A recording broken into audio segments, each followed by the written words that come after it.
Welcome back and welcome to Women in Sports.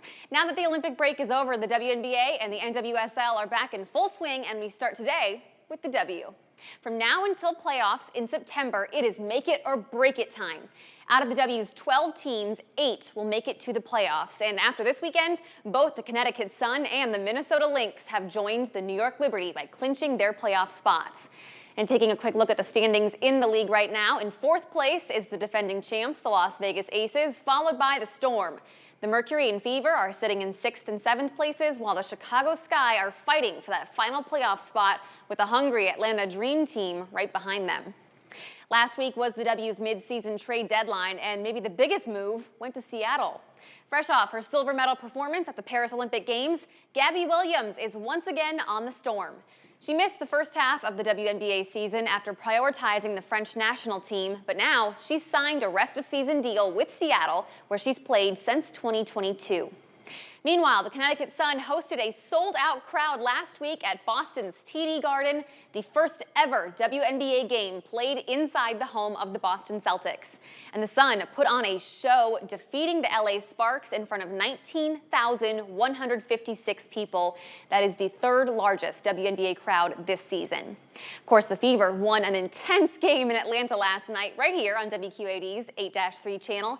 And along the way, Caitlin Clark made her 85th three-point basket of the season.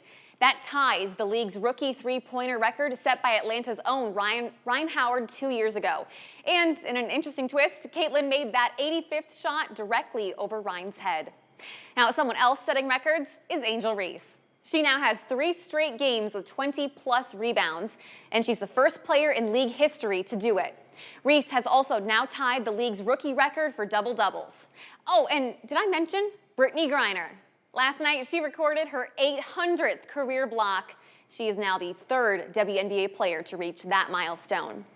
And hey, if you were watching the Fever play the Lynx on Saturday night, you got to watch history, as the Lynx honored their 4-time WNBA champion, Maya Moore, and officially retired her number 23 jersey. The league superstar left the W in 2018 at 29 years old to help overturn the convictions of then-inmate Jonathan Irons. They married shortly after his release in 2020 and now have a foundation called Win with Justice. Someone else who recently had her jersey retired is soccer superstar Megan Rapinoe. The Seattle Reign retired her jersey on Sunday in front of 16,600 fans. Rapinoe retired from soccer at the end of last year. And speaking of soccer, can we talk about the Orlando Pride? This team has not lost a game in 322 days. This is the longest unbeaten streak in NWSL history, and they also have the most wins and the most points in a single season in club history. And checking in on the league rankings, behind the first-place Pride comes the Washington Spirit, followed by the Kansas City Current. Then it is the New York, New Jersey Gotham, and the Portland Thorns rounding out the top 5. Of course, the top 8 teams will make it to the playoffs, which begin in November.